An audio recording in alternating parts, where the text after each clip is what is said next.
శ్రీమాత్రే నమ. జయ గురు దత్తాత్రేయ నమ.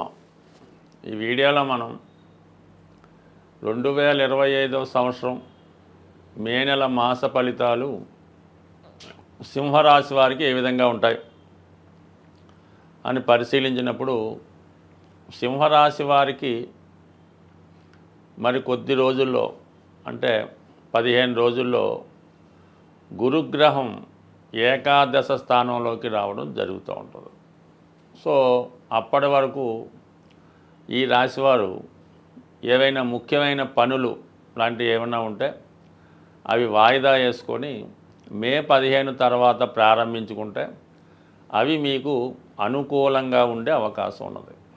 ఏదైనా దశమ స్థానంలో గురువు మొదటి 15 రోజులు చాలా వరకు ఏంటంటే వృత్తి వ్యవహారాల్లో ఏదో ఒక అడ్డంకుల్ని డిలేని చేయడం జరుగుతూ ఉంటుంది.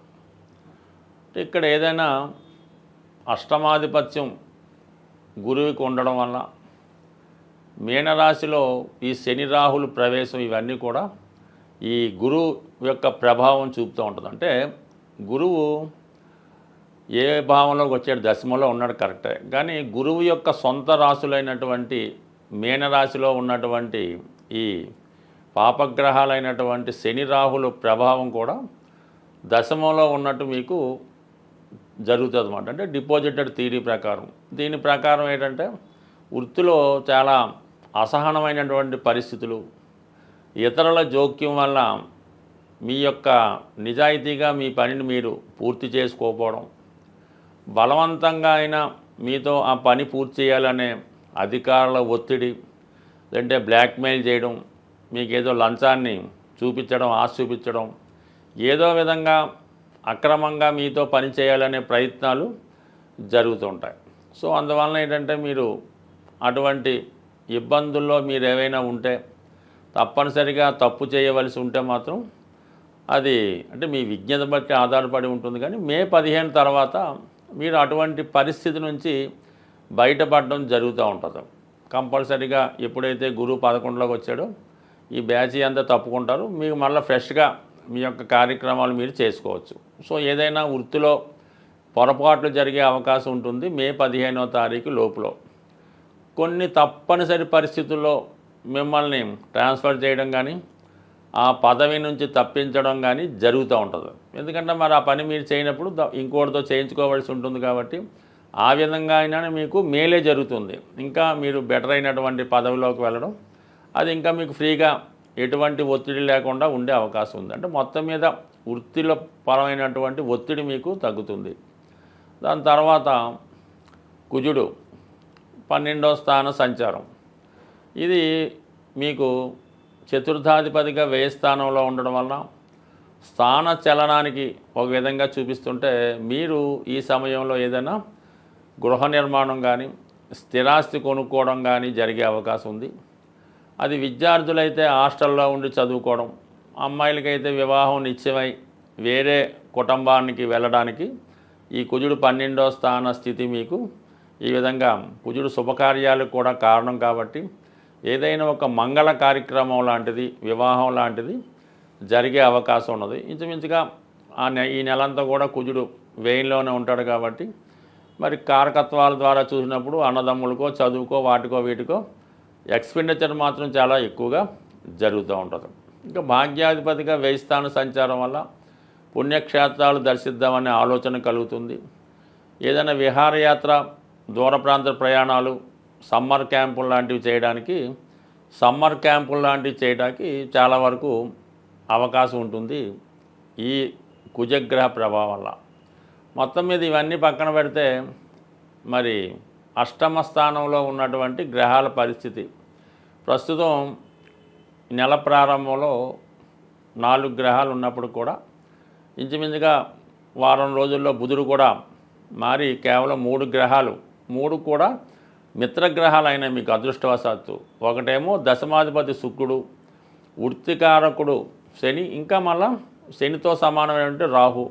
ఈ 3 అష్టమ స్థానంలో ఉండడం వల్ల ఇది అనూహ్యంగా మీ యొక్క వృత్తిని, వ్యవహారాలని మార్చడానికి కారణం అవుతూ ఉంటుంది. అంటే మీరు ఒక రాజకీయ రంగంలో ఉంటూ సడన్గా ఏదైనా వ్యాపార రంగంలోకి మారడం కానీ, ఏదైనా ఒక ఉద్యోగం చేస్తూ దాన్ని మానేసి రాజకీయంలోకి మారడానికి కానీ, ఇప్పుడు ఈ స్థితి ఏంటంటే మీరు అనూహ్యంగా ఏదైనా సినిమా పరిశ్రమలో కానీ, సాఫ్ట్వేర్ రంగంలో కానీ, రైల్వే సంబంధించిన వర్క్స్లో కానీ, ఏంటి ఏదన్నా కన్స్ట్రక్షన్ ఫీల్డ్లో, ఇదంటే మామూలుగా ఈ గనులు industries, shipping, export and import, అలాంటి కార్యక్రమాలకి మీ యొక్క వృత్తి సడన్గా మారి కొత్త వృత్తి ప్రారంభించడానికి ఇది అనుకూలమైనటువంటి సమయం. మొత్తం మీద సడన్గా కొన్ని చేంజెస్ వస్తాయి. అనుకోకుండా మీరు సినిమా డైరెక్షన్ చేయొచ్చు, డైరెక్టర్ నుంచి హీరో మారచ్చు. మొత్తం మీద కొన్ని మార్పులు మీ జీవితంలో రావడం జరుగుతుంటుంది. అంటే దశమం ఏమైందంటే ఇక్కడ దశమ స్థానానికి అష్టమం లాభస్థానం అయింది. ఆ కారణం వల్ల ఈ 3 గ్రహాలు కూడా శుక్ర, రాహు, శని కూడా అటు ఇండస్ట్రీకి అటు పరిశ్రమలకి కారణం అవుతూ ఉంటుంది. కాబట్టి ఈ విధంగా మీరు కొత్త పరిశ్రమలు స్థాపించడానికి, కొత్త వ్యాపారాలు స్టార్ట్ చేయడానికి ఇది అనుకూలంగా ఉంటుంది. అయితే ఏదైనా కర్మ ఒకటి ఉంటుంది కాబట్టి మనం దాన్ని అనుభవించవలసి ఉంటుంది. కాబట్టి చిన్న చిన్న అడ్డంకులు, అపవాదులు, ఇబ్బందులు వచ్చినప్పుడు కూడా మరి కొన్ని ప్రయత్నాలు చేసినప్పుడే కొన్ని విజయాలు రావడం జరుగుతూ ఉంటుంది. అసలు ఏ ప్రయత్నం చేయకుండా ఉంటే విజయం రాదు, అపజయం రాదు, బాగానే ఉంటుంది. కానీ ఇప్పుడు ఉన్నటువంటి స్థితి సాహసంతో అన్నీ ఆలోచించి మీరు గట్టిగా ఏదైనా మీ యొక్క జీవితాశయం నెరవేరే విధంగా ప్రయత్నం చేస్తే కంపల్సరీగా మీ యొక్క ప్రయత్నం నెరవేరే అవకాశం ఉంటుంది. గ్రహాలని, జ్యోతిష్ శాస్త్రాన్ని, గోచార ఫలితాలు నమ్ముతున్న వాళ్ళు సాధారణంగా ముఖ్యమైనటువంటి గ్రహాలు మారినప్పుడు వాటి యొక్క ప్రభావాన్ని చూపించడం జరుగుతూ ఉంటుంది. అందువలన ఏదైనా గ్రహం మారినప్పుడు ఆ గ్రహానికి సంబంధించినటువంటి పరిహారం చేసుకుంటే అది మనకి అనుకూలంగా మారడం జరుగుతూ ఉంటుంది. ఇప్పుడు ముఖ్యంగా 18 నెలలకి ఒకసారి మారే రాహుకేతువులు ఈ నెలలో మారడం జరిగింది. అయితే ఈ రాహుకేతువులే కర్మని నిర్దేశిస్తుంటాయి. అంటే గత జన్మలో మనం చేసినటువంటి పాపపుణ్యాలని ఈ జన్మలో అనుభవించే విధంగా ఇవి చేయడం జరుగుతూ ఉంటుంది. వీటినే కార్మిక్ కంట్రోల్ ప్లానెట్స్ అనడం జరిగింది. మరి ఈ రాహుకేతు మారినప్పుడల్లా ఏదో ఒకటి ప్రతివాడి జీవితంలో మంచి కానీ చెడు కానీ జరుగుతూ ఉంటుంది. అది జరగాలనుకునేప్పుడు మనం కామన్గా ఈ గ్రహాలకి పరిహారం చేసుకుంటే అవి మనకి కొంత తీవ్రత తగ్గి మంచి ఫలితాలు ఇవ్వడం జరుగుతూ ఉంటుంది. మరి ఇప్పుడు ముఖ్యంగా ఏ పని జరగాలన్నా, మనం ఏ గ్రహానికి పూజ చేయాలన్నా, ఏ దైవానికి పూజ చేయాలన్నా ముందుగా విఘ్నేశ్వరుణ్ణి పూజ చేయడం జరుగుతూ ఉంటుంది.